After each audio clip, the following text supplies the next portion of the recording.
Facebook Marketplace is a modern day Craigslist that is a gold mine for lead opportunities for local businesses. On Facebook Marketplace, you can buy, sell, trade, contact other sellers, contact buyers, etc. And it means that is a great opportunity for local businesses that sell services and products and get new lead opportunities messaging them directly to buy what they're selling. In this training, I'm going to walk you guys through how you can set up your Facebook Marketplace ads so you can start generating new leads 100% totally free without ever paying $1 to Facebook for them. Two disclaimers with this strategy though. One, speed to lead is key, and the quality of your Facebook profile will impact the volume of leads that are actually coming to you. If you look like a freelancer, a hobbyist, or someone who does not look like a professional, the probability that someone's actually messaging you and working with you is going to be slim to none. Number two is Facebook does not let you post services on the marketplace, and therefore you must tie a product to your listing rather than promoting a service. For instance, if you sell or build fences, then you want to post things like fencing products, fencing setups, iron gates, etc. And then you get people looking at those materials, starting a conversation with you, and then you can give them an opportunity to get a free quote from you for a professionally installed and built fence. Without further ado, let's go ahead, jump in, how to get your Facebook Marketplace ads up and running 100% free. All right, first things first, we're going to come into Facebook and go into the Marketplace. So if you have Facebook, go to Marketplace, that'll bring you here, and you'll notice that you see a bunch of ads. If you haven't seen this yet or used Facebook Marketplace, welcome to 2024 and modern day Craigslist. All right, so the next thing we're going to do is create new listing. Now, in this new listing, you're going to choose, am I posting something for sale, a vehicle for sale, or a home for sale? In doing this, you typically are going to post an item for sale unless you're a real estate agent or you're a car dealer, etc. So as we go into post an item for sale, in this, we are ultimately going to have the title, the price, the details of what we're selling, and then our seller profile information. This whole section in the middle of the screen is a preview of what users will see when they actually click on your ad. On the left is our panel to where we enter the information that will fill this preview. So the first thing you want to do is add your photos. These should be something that's engaging, and the first photo you add is going to be the most important photo. That is going to be the thing that they see when they're scrolling through the marketplace. A great option here is to post a video. A video first is going to allow the consumer to see directly what it is that they're looking for. As you're setting up your videos, you want to make sure that the video is not being extremely salesy. You're actually going through, walking them through what the product is, the specifications of the product, the good, the bad, the ugly, etc.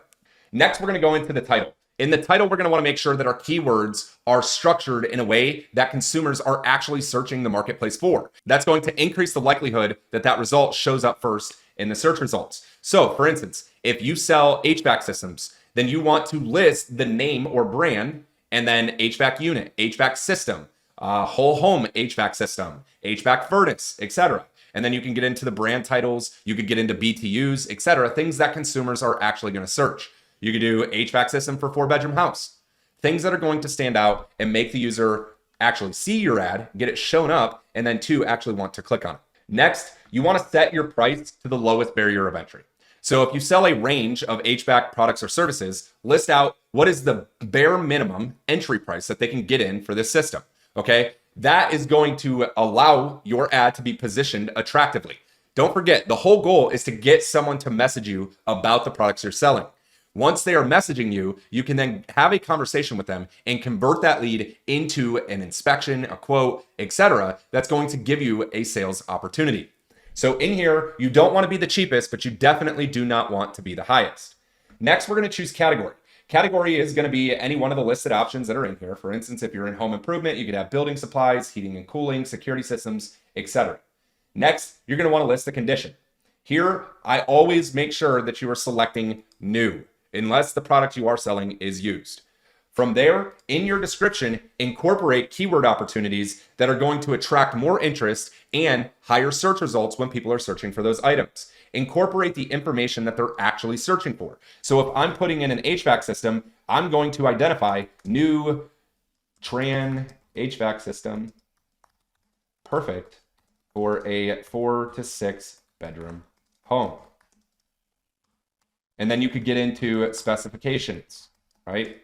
And it's a 10,000 BTU unit, etc.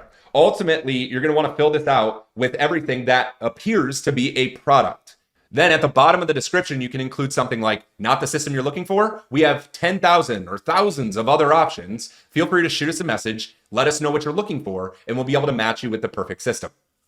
After you enter in the specifications and details, you have this little more details drop down, okay? This is something that is really only visible to you, and it is a SKU. If you have a tracking system or inventory management, that's something you can incorporate. Next, you can boost your listing after you publish. Boosting your listing is going to allow you to put some dollars behind it to make sure your listing shows up first. I don't recommend doing this at first. Test different descriptions, different headlines that work for you, that generate a lot of buzz, interest, etc. And then from there, you can start putting a little bit of money behind it to get more eyeballs on the things that are actually working versus things that are not. Next, once you have your information entered, look over the preview and see how that's displayed. From here, you will then have options. Where are you selling this item? Okay. This is one of the beautiful things about this is you can start targeting specific cities with the same type of ad. So once you create it once, you can create one town that you do this in, another town, another town, another town, and you can cover your entire service area 100% for free. Next, make sure your delivery method is local delivery, local pickup, etc. So as we have in here, Facebook's not giving me the option, but you can choose a delivery method. Delivery is a good option. Next, if you have not watched our Facebook group strategy, once you go through that and you join Facebook groups, now you can have your listing shown inside those groups as well. So here's where you can go in and select the groups, make sure you're selecting the local area that it pertains to, and then you can click publish. Here's a couple tips that are going to improve the performance of your marketplace ads and can give you a leg up against what everybody else is posting in here. Tip number one, make sure your Facebook profile is optimized. We covered this in the Facebook profile optimization, but ultimately, if people go to look at your profile and you are not someone that looks like a worthy or trustworthy person, then people likely aren't going to buy from you. For instance, I can see from this person's listing, they have good reviews, where they're located, the different things they have for sale. The more that your profile is branded towards you and your business, the higher likelihood that you're actually going to drive a good conversion. The next thing that I want to identify here is leveraging light editing. Now I say light editing because too much can be way too much editing. So for example, if we scroll through here, I see a video. This is definitely an ad. This is definitely too much. It looks like it does not belong. However, this still kind of a little bit too much, looks like it doesn't belong. This, on the other hand, this stands out because this has a little bit of a header and it's different from the rest of the stuff that's listed in here. So do just a tiny bit of editing to a video that says something like what the offer is, the price point is, something that is engaging or catching in correlation to the actual product that you're listing on the marketplace. The next thing that I want to identify is, let's say you're doing HVAC systems. We'll stay on that theme. Test out different ad options, okay? You could do a full HVAC system. You could leverage air handlers, AC units, etc., and try different options that are ultimately going to see what are people sending messages about, okay? Creating variable options rather than trying to condense it all into one post is going to increase the likelihood that somebody actually messages you because your ad fits what they are looking for, okay? So in this breakdown, we can see this right here stands out a little bit differently, okay? It has a little bit of text, a lot of text actually. This is something that is good thought process, poor execution. There's way too much text in here. It realistically should be something that is like an image and then just shows a little bit of text. For instance, this is the system, but it's showing the badge, and that has no correlation to the first image. This, on the other hand, stands out. This is light editing. It's showing a system on a pilot turf with a white background. That's going to stand out compared to what the rest of the systems in here are doing. You want to look like the rest, but you want to have everything set up in a way that it stands out from the rest of the images. This stands out. Call me. But it's 24/7 support. That's not necessarily what people are looking for, okay? You can get 2 to 3 heat pump replacements. This could be an ad, poor design, and way too much. This, on the other hand, stands out, has specific information. This is the type of editing that you can do, okay? Just put simple text on what it is, maybe a little offer like a discount badge in a corner, something that is going to make things stand out.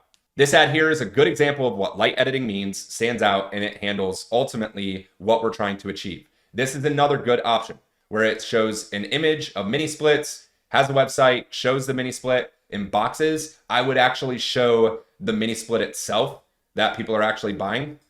I don't see any mini splits here, which means I'm not going to respond. Okay. This is a good example of some copy, but you can tell he's definitely trying to sell here. So in the essence of this, don't try to sell a ton of services, etc. Just give good information about what people are looking for. The next tip is to make sure you're using high quality photos. Now, again, you can take high quality photos with a cell phone, a newer iPhone, a newer Android, whatever it is. However, you want to make sure you have good lighting, things that are going to stand out. So if we are looking at this here is not a good photo. All right. This is not something that would stand out. This is not a good photo. However, this is a good photo. This is a good photo. This is a good photo. They look professional, which means somebody is more likely to click on it. The more that something looks run down, the higher the likelihood that someone's not going to click and engage with that post. The last tip I have for you guys to make sure you're actually able to convert these messages into people that you're actually giving proposals out to or doing jobs with is speed to lead. Make sure you're responding to these people in a very timely manner. The way that you want to set that up is when somebody engages, asks about whatever it is that you have posted, make sure you're responding to them in a timely manner. Answer their questions and then convert that over into, hey, we can actually come out and give you a free estimate for the perfect system for your home. Or we can come out and do X, Y, and Z. Schedule a time, have it on the calendar, and then treat it just like a normal sales opportunity. Do a confirmation call, send them out reminders, all of the things that are going to make sure when you get there, they are there and you can give a sales opportunity. If you treat this like the old days where Craigslist, you're kind of just emailing back and forth, you're going to lose a lot of opportunities. So make sure that you're responding to people in a timely, efficient manner with the intention of converting it into a booked appointment. That covers the Facebook Marketplace setup so you can generate highly qualified leads. This is one of the most untapped setups for businesses like yours to generate leads for free in their service areas, for product lines, for systems, etc., that are going to give you the opportunity to get people coming to you and requesting your services. With that said, if you want access to the rest of our strategies where you can generate 10 to 20 highly qualified leads using the F4 local lead engine, down in the description, I left a link so you can get access to all of our templates, checklists, our scripts, etc., that are going to help you generate more leads using free methods to get leads coming into your business.